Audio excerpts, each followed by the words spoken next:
The Boston Bruins are the best team in the National Hockey League. They've tied a record for most home wins in a row to begin a season. But hold on to your butts because they have a very difficult schedule coming up over the next couple of weeks. Let's get into all this on today's episode of Locked On Boston Bruins. You're Locked On Bruins, your daily podcast on the Boston Bruins. Part of the Locked On Podcast Network, your team every day.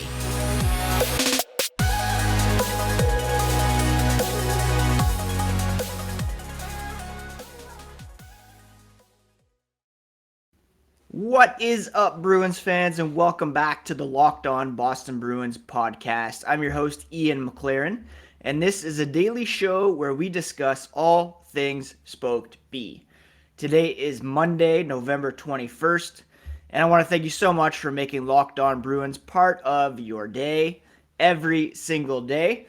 Free and available on your favorite podcast app, on YouTube, so please do smash that subscribe button if you have not already so that you never miss a thing.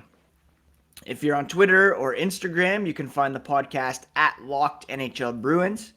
You can find me, my dad jokes, and hockey tweets at Ian C. McLaren. I am a lifelong Bruins fan. They're my first sports love, and I have been watching this team for 30 plus years, covering this team for various outlets for about 17 years.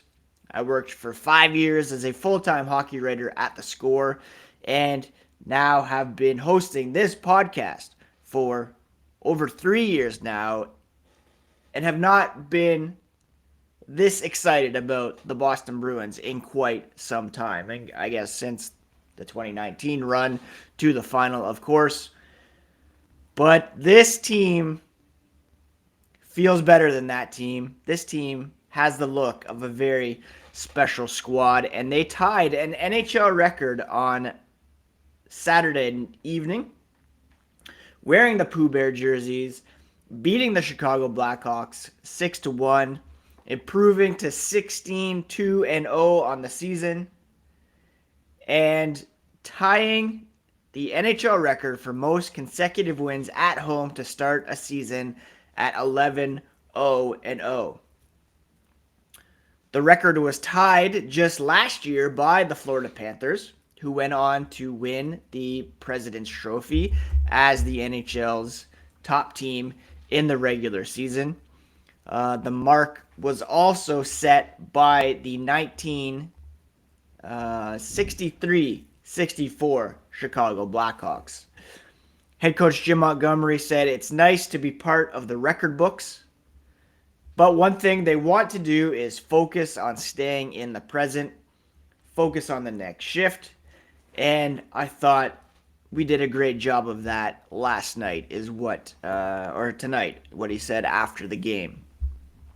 That kind of echoes David Krejci's sentiment, saying it's a long season. They're going to have some lapses here and there, which can be expected, and that might come as soon as this week, as the schedule gets very, very difficult. We're going to talk about that later on today's podcast, but for the time being, they're record setters, and they will look to break that record on Friday when they host the Carolina Hurricanes in the Black Friday afternoon game. With a win there, they will set the record for most consecutive home wins to start a season. Jeremy Swayman made his return to the lineup in the win over the Blackhawks. His first start since October 27th. Didn't see a lot of action, but he only allowed the one goal on 19 shots.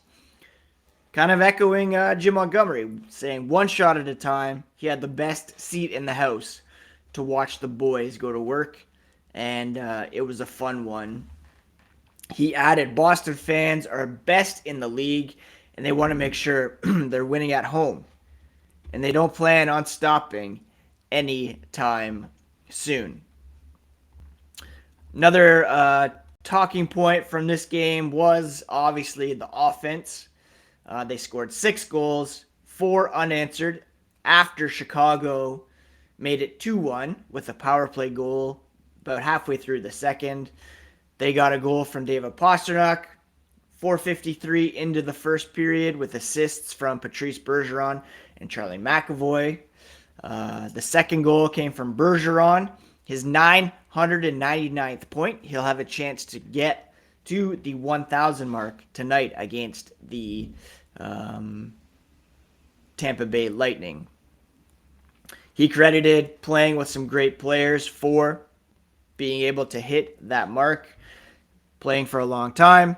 Been a fun journey, and to keep that going, just continuing to grow as a team and get better. Patrice Bergeron, always the humble leader and captain of our Boston Bruins. They also got goals from Jake DeBrusk, David Krejci, another from David Pastrnak, Taylor Hall late in the game as well. 43 shots on the night for the Bruins, 2 for 3 on the power play. And when it comes to awarding a big bear of the night, got to give it to Charlie McAvoy. He had 4 assists on the night. Only 3 defensemen in Bruins history have had more helpers in one game. Bobby Orr with 6 a couple times. Glenn Wesley had 5. Ray Bourque also had 5 a couple occasions for the Bruins. He said his legs feel good, brain feels good, trying to move quick and use my first reads. Certainly easy when you're playing with guys with this much skill. Up and down the lineup, a bunch of really special players, just trying to let instincts take over and be in a position where I can help guys, is what Charlie McAvoy had to say. He had 4 assists, 6 shots on goal, which was equal with Nick Foligno, and 1 behind David Pastrnak, who had the 2 goals on the night. Also of note, Thomas Nosek with an assist. He now has a career-high 5-game point streak for the Bruins at the moment. So complete effort for this team against a Chicago Blackhawks team that is not very good, and just a very dominant performance overall for the Bruins, who outshot Chicago 43-18, I guess, actually, is what the official box score says. Jeremy Swayman, 17 saves on 18 shots for a .944 save percentage, which is great to see because they're going to be relying on him a little bit more here over this tough stretch. Coming up next on the podcast, we're going to take a look at the Tampa Bay Lightning, who are hosting our Bruins tonight, and then look a bit ahead to the schedule over the next couple weeks, which again is quite tough. But first, this episode is brought to you by SimpliSafe.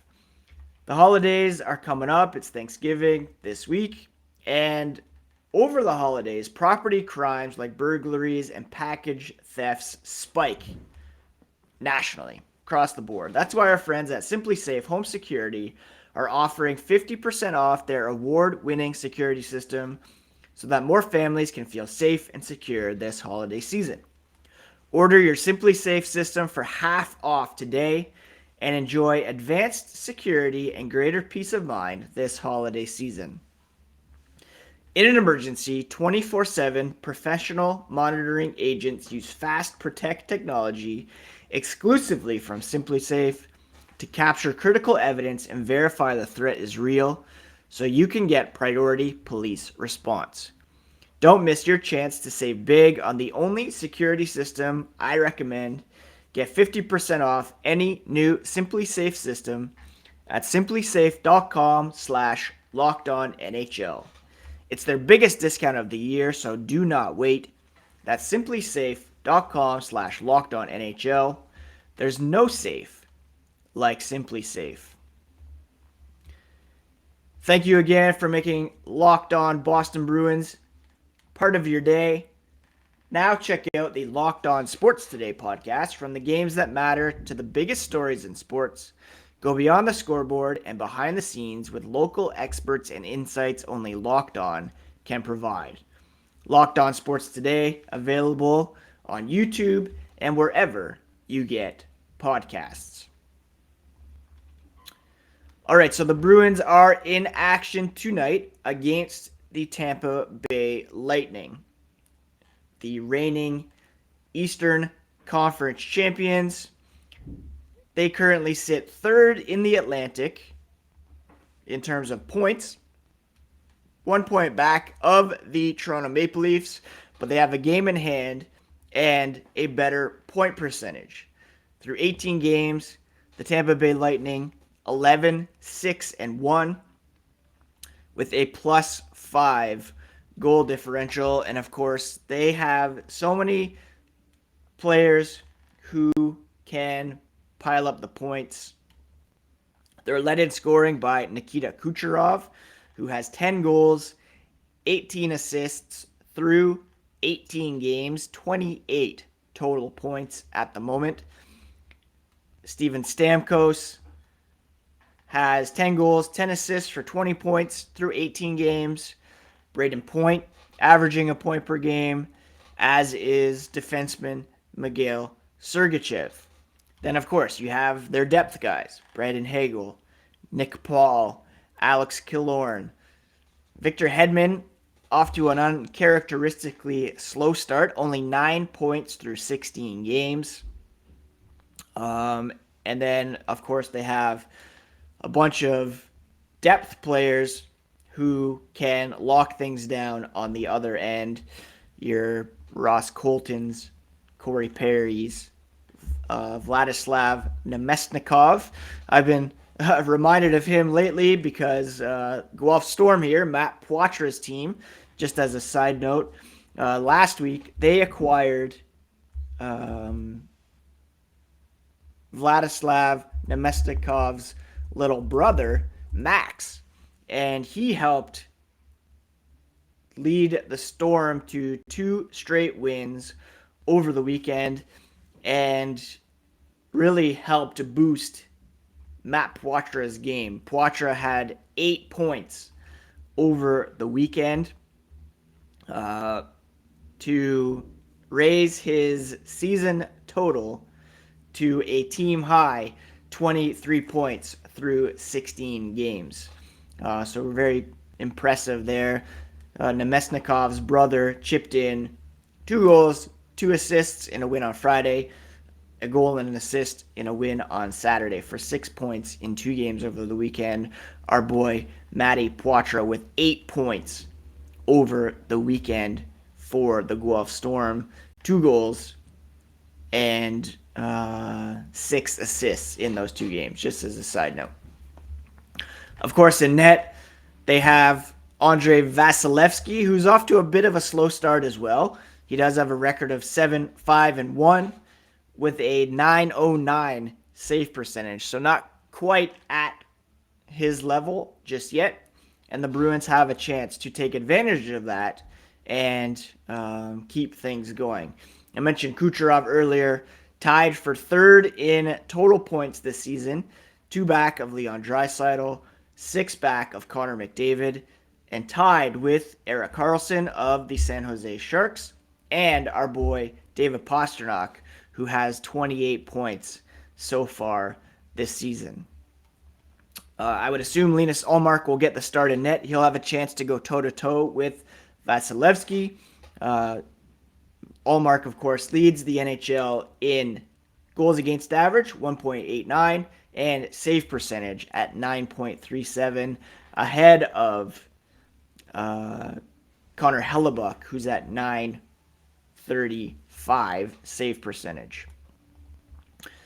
So it should be a great game tonight, a big test for our Boston Bruins, and it won't be the last time they see Tampa this month, as we will discuss here in a moment. The Bruins with quite a tough schedule coming up.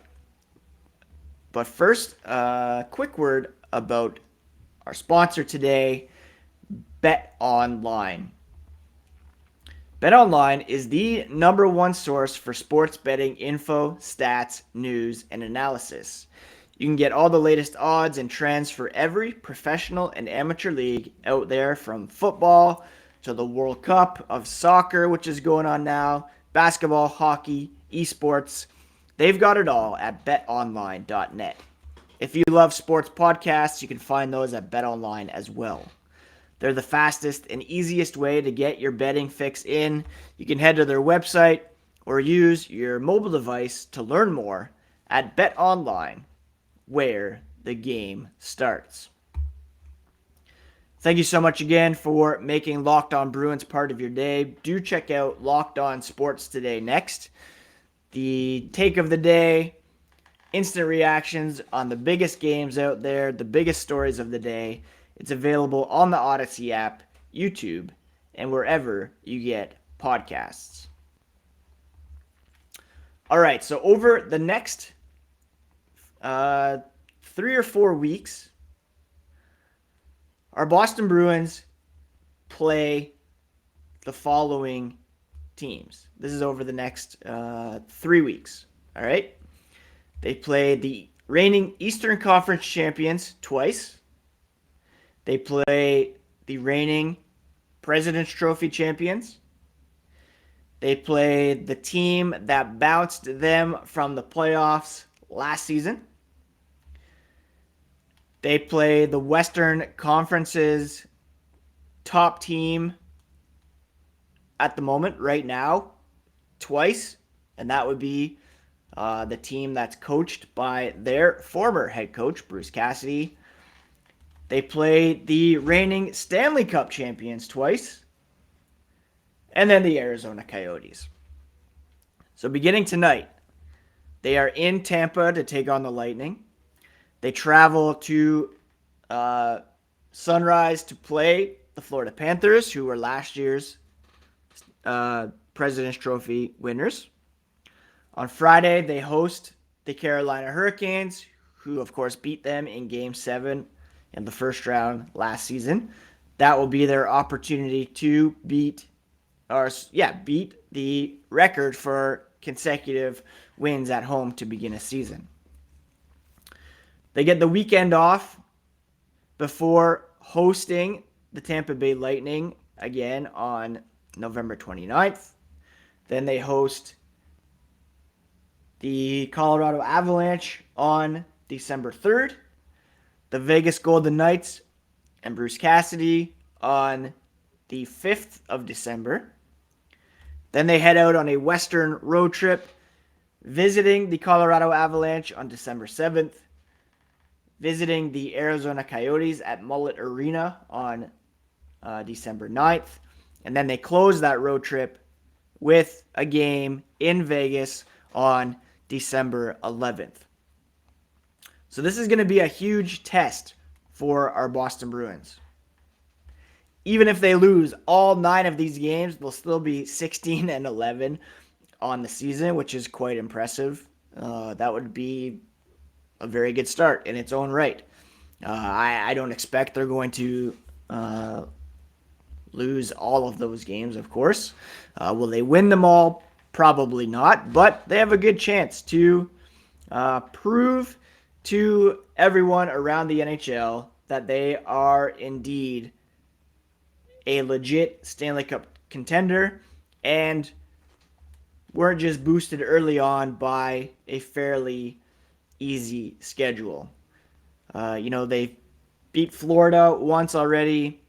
Some of their other wins, not quite as impressive. They beat Dallas, who's a pretty good team. They had that good comeback win against the Penguins. They beat the Flames, who I was pretty high on. The Blues. And then, Canucks, Flyers, Blackhawks, Sabres. Not really much to write home about there. So while they have had a very good start to the season, this is where things get a bit real, and the Bruins have an opportunity to show to everyone around the NHL that they are legit. Now, if they do lose a few here coming up, It's not really anything to be overly concerned about. They're still a very good team, but they're playing some very good teams, and you're going to get some bumps on the road. So there's every reason to be excited about this team. Even Patrice Bergeron over the weekend after the win against the Blackhawks saying that it's a special team in the locker room, and it's a start of what they hope to be a special season. Bergeron saying, or was it Foligno who was talking about it being special? Yeah, Bergeron said it's a special group, and we have to be thankful for that. That being said, everyone's enjoying themselves. They're taking it one day at a time, and that's what they have to continue to do. Even though they've had success, Nick Foligno said, there's an honesty in the room. There's a thirst to get better, a hunger to become elite, and that's pretty scary. They're not happy with where they're at. We know there's other levels that they're trying to get to, and he said it says something about this group that they're trying to build something special in Boston this season. It's not about how they start, it's about how they finish, and they know they have to keep it focused each and every day. There's going to be ebbs and flows to a season, but their ultimate goal is to be this good when it matters most in the playoffs. So yeah, I, for one, am very excited to see how our Bruins stack up against this kind of murderer's row of opposition here over the next few weeks. And yeah, hoping for the best. I hope you all had a great weekend. Thank you so much for taking some time to listen to today's episode, to watch on YouTube. Please do subscribe on your favorite app or on YouTube if you have not already. We had a pretty good weekend around here. Did some Christmas shopping. A kid had a birthday party. We finished watching The Crown. We watched the series finale of Walking Dead last night. I know a lot of people checked out of that quite a while ago, but we persevered. It was a fairly satisfying ending. We were glad that Redacted and Redacted made an appearances. No spoilers there if you haven't watched it yet. And it was kind of a setup for a couple spin-offs coming up, which, we'll probably check out because we've watched this far. The game against Chicago was entertaining, and I'm excited to see how the Bruins play against the Lightning tonight. On tomorrow's podcast, we'll recap tonight's game, update the Atlantic Division power rankings, and bring you all the latest on our Boston Bruins here on Locked On Boston Bruins podcast, part of the Locked On Podcast Network, your favorite team every single day. Take care, friends. Say goodbye to Bessie. He's going to have a quick nap. And we'll talk to you again here tomorrow. Peace. And where did my screen go? Oh. We'll talk to you again here tomorrow, friends, on the Locked On Boston Bruins podcast. Your favorite team every day.